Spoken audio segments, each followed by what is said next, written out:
público. Já a seguir o vice-versa, hoje entre PSD e PCP. Hoje no vice-versa contamos com a presença de Miguel Pinteluz do PSD e António Filipe do PCP. Boa noite aos dois, obrigado por terem vindo. Começamos pelo Miguel Pinteluz. Tendo em conta tudo aquilo que se conhece nesta altura, considera que o Conselho de Ministros de amanhã é um teste decisivo à coesão desta coligação de governo? Boa noite, antes de mais. O Sr. Primeiro-Ministro hoje veio de uma forma expressiva dizer que o Governo está coeso. E, portanto, desse ponto de vista, os relatos têm sido antagónicos. Ouvimos dizer que o Dr. Portas deu um murro na mesa a dada altura, no dia seguinte ouvimos a notícia exatamente oposta. E, portanto... Há pouco Miguel Macedo não desmentiu que tivesse sido um dos ministros... Pois, já ouvi muita coisa. Do lado do contra. Já ouvi muitas versões e, portanto, eu fazer uma análise sobre especulação não consigo fazer. Penso, no entanto, que este Conselho de Ministros é decisivo. É decisivo porque andamos à mesa a falar dos 4 mil milhões, do corte de 4 mil milhões, que eu tive aqui a oportunidade de dizer várias vezes que não concordo com a definição de um limite de 4 mil milhões como um objetivo em si. Concordo com o limite de 4 mil milhões como uma meta ambiciosa para provocar, de facto, a reestruturação, mas entendo que se forem 2 mil milhões são 2 mil milhões, se forem 5 mil são 5 mil. Portanto, a reestruturação e a refundação do Estado tem que produzir os resultados que forem mais eficazes e que forem mais eficientes para o serviço que tem que prestar à população. E, portanto, e não números redondos que não se sabe de onde é que eles surgem. E tive a oportunidade de dizer isto aqui. Agora, parece-me claro que este Conselho de Ministros não pode. Na semana passada vimos a estratégia de desenvolvimento económico apresentada por o Ministro Salvador Santos Pereira. Depois começámos imediatamente a falar de cortes. Quer dizer, temos que ter uma linha de comunicação e eu penso que nesta altura era a altura de facto. E ouvimos Guilherme Oliveira Martins, temos ouvido sucessivos técnicos falar nisso, é a altura de falarmos no crescimento económico. Mas os motivos da divergência no Conselho de Ministros que terá havido têm a ver com o facto do Ministro das Finanças continuar a defender mais cortes, quer nos salários da função pública, quer também nas pensões, situação à qual se opuseram não apenas Paulo Portas, mas alguns ministros do PSD. De resto, que é uma divergência que não é nova, já é conhecida. Há caminho para fazer ainda estes cortes nestas duas áreas muito concretas? Eu estou convencido que nestas duas áreas muito concretas não há caminho a fazer. Não vejo o caminho a ser feito por aí. Urge apresentar, de facto, um projeto de reestruturação de que Estado queremos, quanto Estado queremos. E isso ouvimos há 6 meses, pelo menos, e essa discussão tem sido tida, mas urge trazer essa discussão para terreiro e podemos saber que Estado queremos e que Estado podemos ter. O Governo apostou muito no consenso, quer com o PS, quer com os restantes partidos da oposição, pelo menos são essas as últimas informações que temos. Não devia investir mais primeiro no consenso dentro da própria coligação, sendo que há tantos sinais de desconforto e de divergência? Como lhe disse, eu acho e eu tenho que ter como certas as palavras do Sr. Primeiro-Ministro de hoje, que dando certo o consenso e a coesão dentro do elenco governativo. Penso que os sucessivos Conselhos de Ministros que temos assistido e algo demorados têm a ver também com essa vontade de se querer discutir e de se querer chegar a um consenso. Porque se não se quisesse chegar a consenso, se calhar eram muito mais rápidos esses Conselhos de Ministros. E, portanto, eu acho que há esse objetivo e há essa vontade dentro do elenco governativo de chegar a consenso. António Filipe, o Conselho de Ministros da manhã vem na data limite imposta pela Troika para ser apresentado o documento de estratégia orçamental, o famoso DEO, mas vem também na véspera do 1º de maio, que normalmente é uma data de grande mobilização popular. Vê uma ligação entre estas duas coisas? Não vejo, quer dizer, entre as datas em concreto, não tanto. Quer dizer, vamos lá ver, o Governo é prisioneiro da sua política, quer dizer, não tem outra política que não seja os cortes. Aliás, os tais 4 mil milhões de euros, fala-se disso, é verdade, há muitos meses, não é? Ainda não tinha havido declarações de inconstitucionalidade, não tinha havido derrapagem da execução orçamental, não tinha havido nada disso e o Governo já dizia que era preciso arranjar maneira de cortar 4 mil milhões de euros. E, portanto, a política do Governo e do seu Ministro das Finanças é de corte. E, portanto, é um círculo vicioso. Só que é um círculo vicioso que atingiu o insustentável.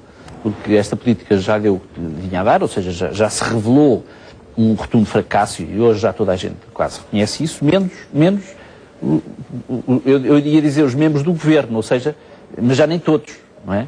Embora publicamente os membros do Governo não assumam, como é óbvio, as suas divergências, mas o que é o facto é que, enfim, há muitos rumores de divergências dentro do próprio governo, o que é natural porque nós vimos dirigentes do CDS, dos mais responsáveis, que não estão no governo, e personalidades da área do PSD que não estão no governo, todos eles são profundamente críticos da política do governo e desta maioria, e portanto torna-se óbvio que se está a sentir, dentro da própria maioria, a insustentabilidade de prosseguirem com estas políticas.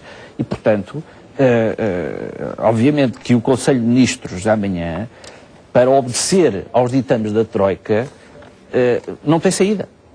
E, portanto, a única saída é, de facto, alterar esta orientação que conduz à tal espiral recessiva, em que mais cortes produzem mais recessão, e mais recessão leva a mais cortes, se for esse o caminho a seguir. Mas, ao mesmo tempo, há um documento em cima da mesa da autoria do Ministro da Economia que aposta em duas componentes: desagravamento fiscal e crédito às empresas para garantir o financiamento.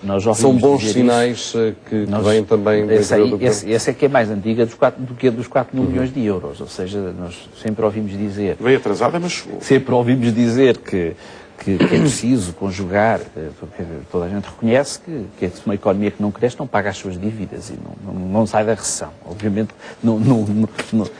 precisamente a recessão é a ausência de crescimento, é o decréscimo da economia.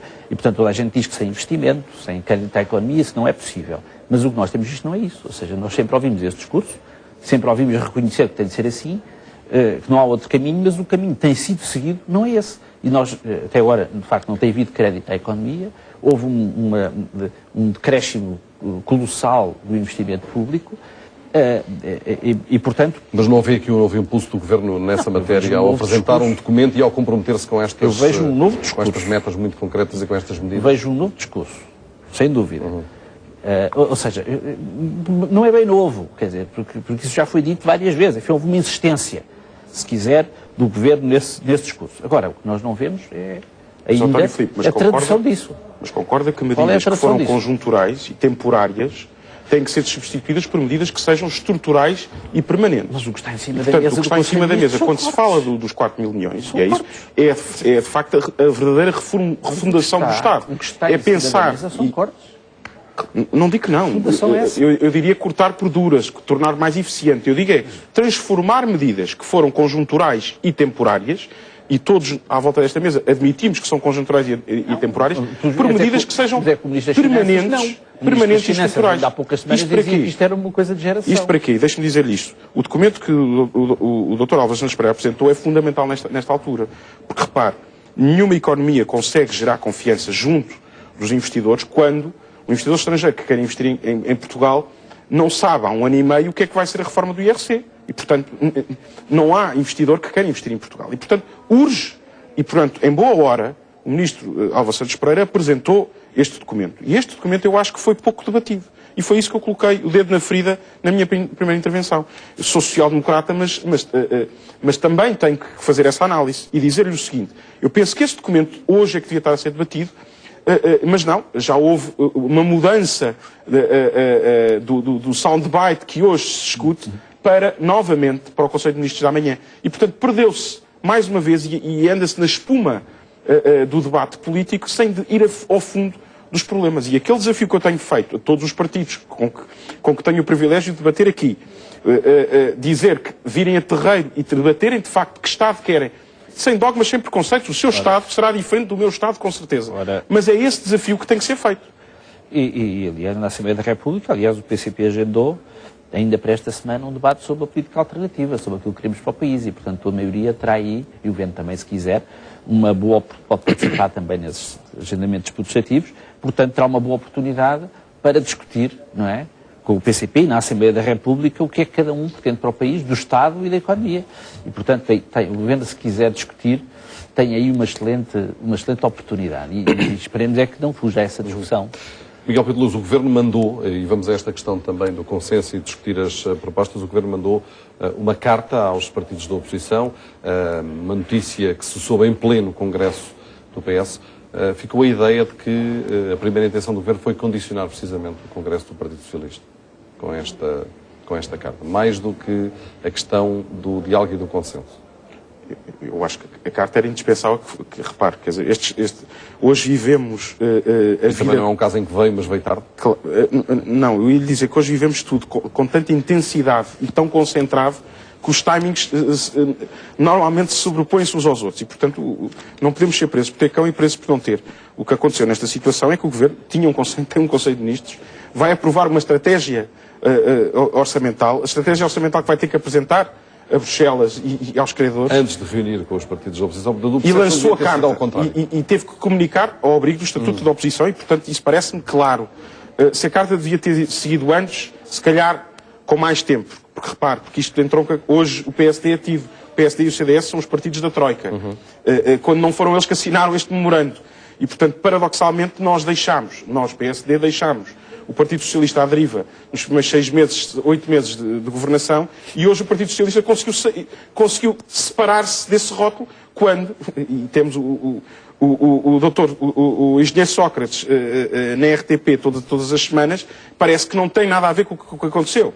E, portanto, é por isso é que nós temos que chamar a debate os partidos políticos nos timings corretos, porque em política os timings são fundamentais. A carta, eu acho que podemos discutir se o Fediverse foi tarde, se não foi tarde, eu acho que é incisiva e é aquilo que tinha que ser feito nesta altura. Mas, para além da questão do diálogo e do consenso, que são normalmente palavras bonitas, aqui a grande questão é saber se há ou não condições objetivas nesta altura para haver cedências por parte do Governo, algumas das propostas da oposição, e já lá vamos, mas no Congresso do PS, o próprio líder do Partido Socialista apresentou várias. Claro, eu agora, a sua pergunta entronca com a questão do Congresso do Partido Socialista e com a agenda pessoal do Dr. Seguro. Esse é o problema, é que o Partido Socialista hoje está encurralado.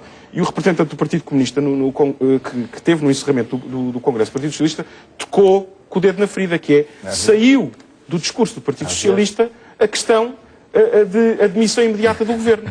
Portanto, foi de facto a intervenção mais incisiva que eu vi dos representantes dos vários partidos. E saiu porquê? A pergunta que se coloca é porquê. Portanto, nós tivemos os Estados Gerais, tivemos as novas fronteiras já com Sócrates e agora temos o novo rumo que só vai apontar esse novo rumo daqui a 6 meses. E, portanto, percebemos que os timings do Dr. Seguro mudaram completamente. De uma moção de censura de há 2 semanas atrás, que o Governo tinha caído naquele momento, passámos a um novo rumo, uma nova plataforma de debate de ideias, o que quer dizer que o Partido Socialista... Com propostas concretas e quantificadas, com algumas propostas concretas que muitas delas... 12 mil milhões de euros em 3 das nós já estamos habituados às quantificações do Partido Socialista.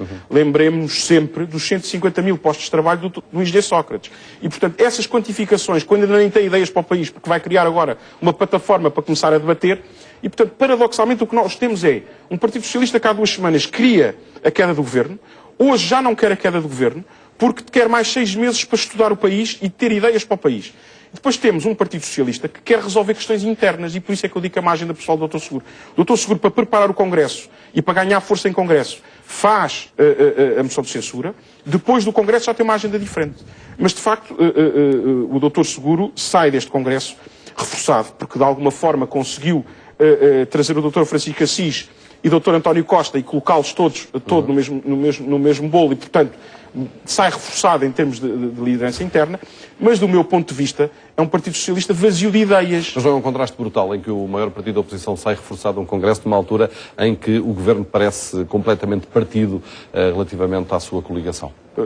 Em relação ao Governo, já falámos há pouco. Mas deixe-me dizer-lhe o seguinte, o Dr. Seguro não tinha outra possibilidade. Repare que nós vamos, e por isso é que já estamos num timing a 6 meses, nós vamos passar por um processo eleitoral, porque a pergunta que se coloca ao Dr. Seguro, ele pediu uma maioria absoluta, e a pergunta que se coloca, para que eleições? Porque ele agora já não quer eleições. E, portanto, ele quer uma maioria absoluta para que eleições? E, portanto, as próximas eleições que são conhecidas no país e são incontornáveis são as eleições autárquicas, em setembro próximo, outubro próximo. E, para essas, o Dr. Seguro tem um desafio. O Dr. Passos Coelho, se perder essas eleições, toda a gente está à espera de um mau resultado do Partido Social Democrata. É unânime na sociedade civil. Ninguém compreenderia um mau resultado do Partido Socialista. Ninguém compreenderia um mau resultado ou uma falta de reforço do Partido Socialista nas eleições autárquicas. O PSCP ainda não decidiu a resposta que vai dar à carta do Governo. Presumo que o partido, nesta altura, admite ir ao encontro, mas sem grandes expectativas. Isto agora, a vida política portuguesa anda muito epistolar, não é? É o PS que escreve cartas à Troika. Mas o PCP não vai responder por não sabemos se... Não, vai responder à carta. Às vezes nem sabemos sequer se eles mandaram ou não. Foi o Paulo Portas que escreve aos militantes, agora o PSD escreve aos outros partidos. Eu acho que quando se fala em consensos, a primeira coisa é saber consensos para quê. mais do que consensos com quem, consensos para quê. E, portanto, se o PSD quer consensos para cumprir o memorando da Troika, bom, então falo com o PS, falo com o CDS. Não é? Daí poderá esperar alguma coisa. Relativamente àquilo que o PCP defende, teremos a oportunidade de o discutir na Assembleia da República, enfim, não sei. Obviamente que a resposta é que a direção do PCP está, obviamente, seguramente a debater essa matéria, dará a resposta. Não estou na posse desses elementos, mas seguramente que haverá oportunidade em várias sedes de discutir e de confrontar ideias sobre o que cada um pretende para o país. Agora, estávamos a falar do Congresso do PS. Esperava um Congresso mais duro e mais incisivo nas críticas ao Governo e ao Presidente da República, tendo em conta o histórico dos últimos dias? Vamos lá ver. É um facto que o PS deixou de falar em eleições. O que de facto é paradoxal, o Miguel tem toda a razão, quando se deixa de falar em eleições, isso perde uma maioria absoluta. Não é? E eu estava a ver imagens daquele Congresso e o que ali foi dito, estava a lembrar-me. Eu já vi este filme noutras salas. Porque, de facto, parece muito os primeiros congressos do engenheiro Sócrates, não é? E até podemos ficar mais atrás. Também faz lembrar, de certa maneira, aos Estados Gerais. Ou seja, o Partido Socialista... Mudou a música. O Partido Socialista, para além de propor uma coisa e o seu contrário, porque não se consegue perceber como é que é possível levar à prática aquilo que ele se propõe, sem romper o memorando da Troika. É absolutamente contraditório. Quer dizer, ou bem que se vai por aquele caminho, ou bem que se... Ele usa a palavra renegociação. Pois, mas o problema é que nós sabemos que esta Troika não negocia nada. Esta Troika impõe coisas. E ou se aceitam ou não se aceitam. E, portanto, ou o Partido Socialista aceita romper com o memorando da Troika e levar o país por outro caminho, não é? Ou bem que aquilo que ele propõe é absolutamente impraticável. E o Partido Socialista foge a essa questão. Continua a dizer que continua fiel aos seus compromissos com a Troika e, ao mesmo tempo, propor coisas que são completamente contraditórias com isso. E que não dependem propriamente do governo português e dependem mais de uma condição externa. Evidentemente não dependem. Agora, o que é que o Partido Socialista faz? O Partido Socialista está a confiar que a impopularidade da política do governo faça com que caiam no regaço votos para depois não fazer muito diferente. O PS também para continuar com essa alternância. Mesmo que tenha maioria absoluta, admite coligações ou acordos de incidência parlamentar com os partidos da oposição. Mas as maiorias absolutas servem precisamente para isto, para evitar são aquelas técnicas que as sereias são aquelas figuras lendárias, os cantos de sereia para atrair os navegadores. E, portanto, obviamente que, o PCP não se procura com isso... Esse canto de sereia não é para o PCP, esse canto de sereia é para os eleitores, não é? Porque o Partido Socialista, relativamente aos eleitores de esquerda, tem muito esta ideia de que querer o apoio da esquerda para fazer a política da direita.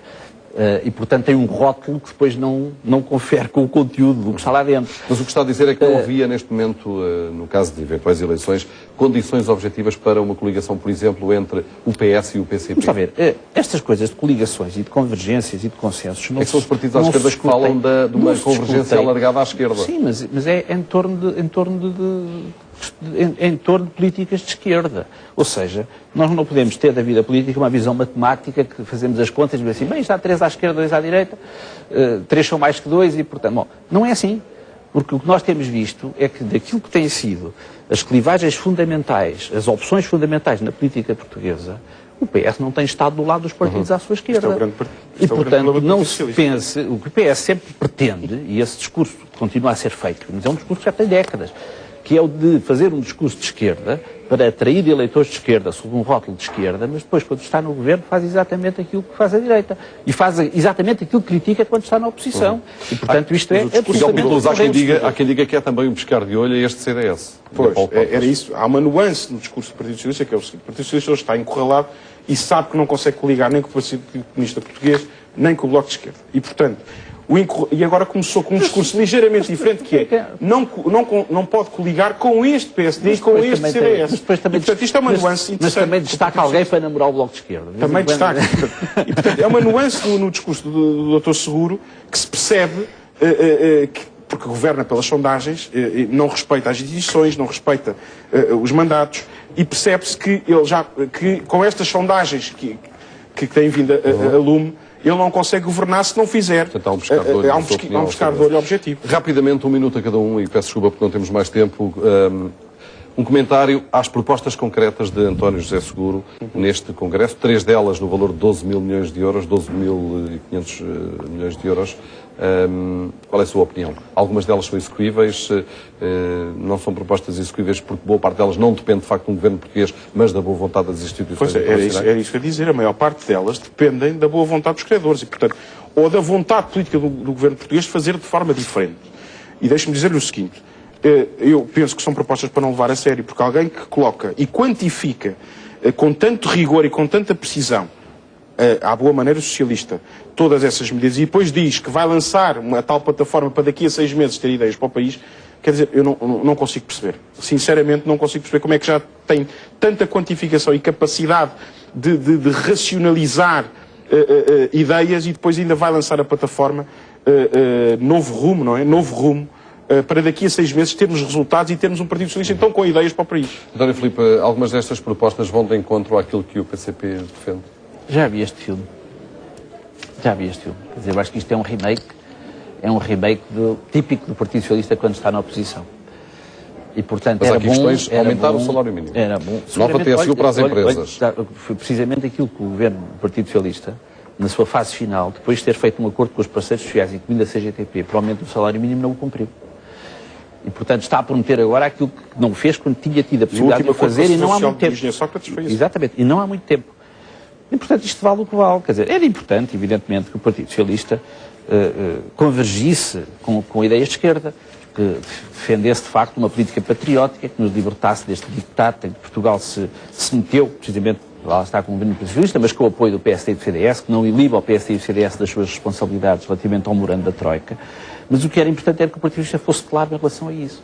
Porque dizer que vamos ter que respeitar o memorando da Troika, vamos tentar renegociar umas coisas e depois fazer uma quantificação de 12 mil milhões de euros, de facto, questões que são contraditórias com isso e que a manter o memorando da Troika não são, de facto, execuíveis nesse quadro, isso vale o que vale. Muito bem. António Filipe, Miguel Pinto Luz, boa noite. Obrigado aos dois por participarem em mais um Vice-Versa.